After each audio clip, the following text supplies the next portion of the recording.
আজ শুক্রবার, সন্তোষ মায়ের ব্রত পালনের দিন। সন্দেশের এই দিনটার কোনো বাধা বারণ না থাকলেও যেহেতু সন্দেশকে আমি নিজে হাতে করে খাওয়াই, তাই টক আর আঁশ এইগুলো থেকে সন্দেশকেও দূরে রাখতে হয়। যেহেতু আমি টক ছোবো না বলে আমি ওকে খাওয়াতেও পারি না আঁশ খাবারগুলো। আজকের দিনটা কিভাবে পালন করি তোমরা দেখো। হয়েছে, স্নান হয়েছে, এবার চলে এসো, ওঠো, উঠবে না?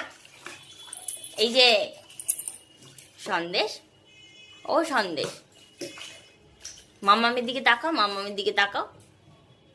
এই যে ও বেটা, বেটা এতক্ষণ তো কান্না করছিলে, স্নান করতে নামছিলে না।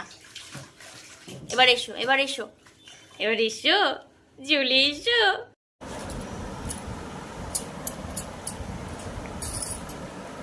ভালো লাগছে না দিয়ে খেতে?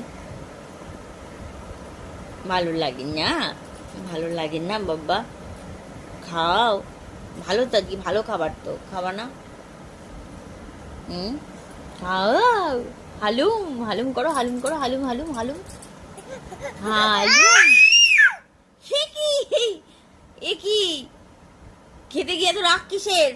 হ্যাঁ, আজ গোবিন্দভোগ চালের ভাত খাবে না?